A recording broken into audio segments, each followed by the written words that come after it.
us the honor of this visit today. Kemal Dervish, in one word, he was qualified the Atatürk of economy in his country. I think this is the way people have called you at some point, and this rather flattering nickname stays until today. Mr. Trichet can be here until 6:15 sharp. He's got to go back to Frankfurt afterwards. Mr. Mistral will moderate this debate. He's director for economic studies at IFRI. I'll hand him the microphone right away.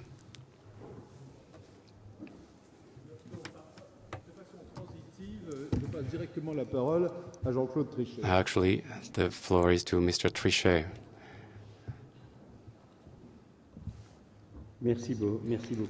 Thank you very much. It's a pleasure to be a guest here today. It's also a pleasure to find many friends on that tribune and in the room. I don't have much time. I was given little time because I think the rule of the game is that there are lots of debates, interaction, discussions between those who are here and maybe with the room. And so I'll ask you to bear with me, please, because since I want to give you an idea of the way that we perceive the present time, disturbances in terms of diagnostic, in terms of crisis management,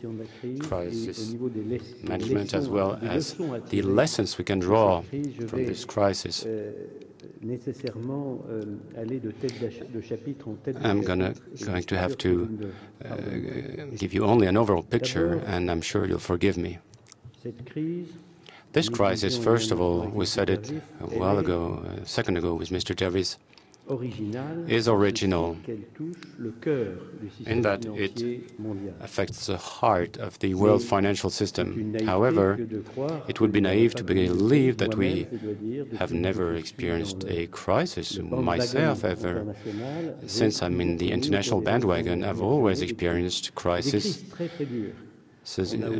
during the past 25 years, and a very harsh crisis. We tend to forget that in the 80s, a whole continent, Latin America, was bankrupt with all the consequences.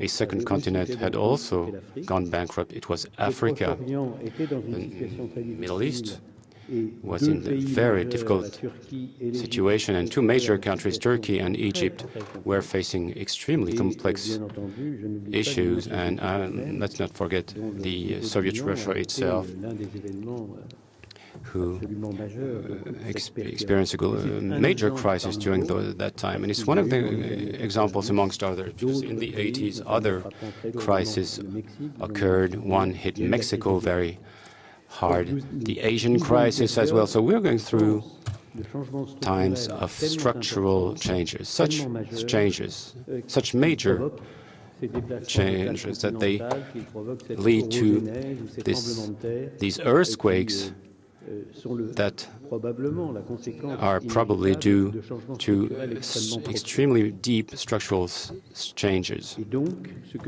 And so what we're facing today is a major crisis, which is hitting the heart of the international financial system and industrialized countries themselves. Now, if I may, I'll give you my point of view, several of my ideas to understand from my point of view the central bank, what is our diagnostic, to sum things up. And going over what was said publicly before the crisis, before the turbulence times that for us has begun August 9, 2007. I'll go back to that.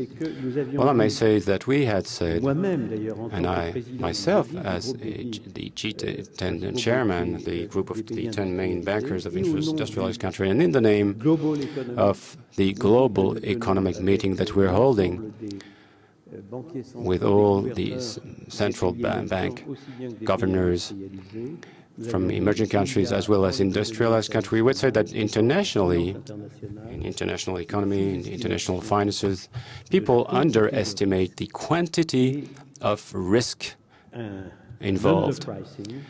People underprice as well the price of this risk. This was said publicly long before the difficult times we're going through today, with the obvious conclusion that the private sector has to prepare for a market correction, market adjustment, which is inevitable.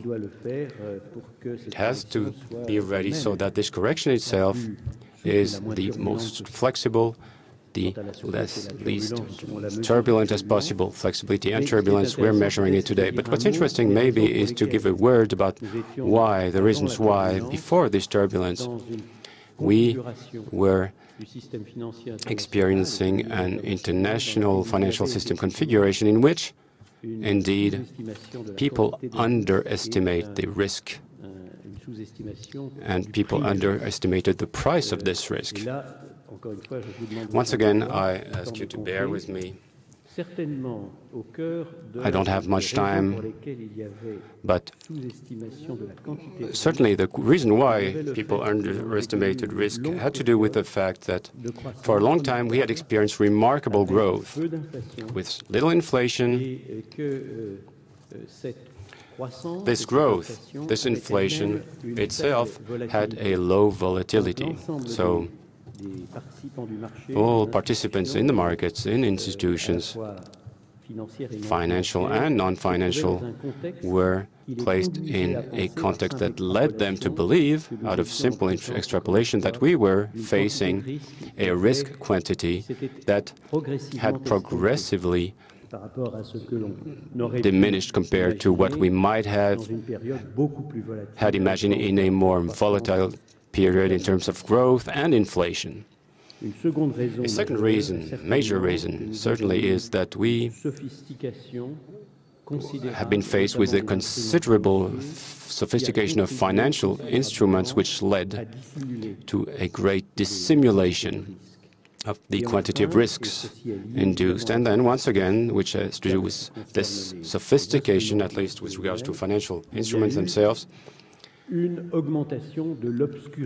obscurity increased, obscurity of financial instruments due to their sophistication, due to the fact that a whole series, a whole range of informations were hidden, were not made public. It wasn't illegal, it didn't have to be made public, but it wasn't known. For instance, with regards to the instruments that we qualify as asset-backed securities, the assets mentioned that guaranteed the negotiable paper were considered as the ownership of issuers, just like a hedge fund can consider that the mix of risks it's taking is its ownership, and it therefore constitutes its own franchise. So we're facing the obscurity in financial instruments. On the one hand, a great share of financial players put themselves in the category of highly leveraged institutions, non-listed and non-regulated, therefore obscurity increased, and then considerable market developed on which there was no transparency. I'm thinking specifically about the credit derivatives market. These are three reasons, main reasons amongst many others, that we underestimated the quantity of the risk that we were facing. With regards to the price of this risk, I can notice a certain number of factors that played a major role. First of all, during these past years, we have been experiencing a configuration of the investment savings at the world level in which there was an excess savings rather, compared to the investments.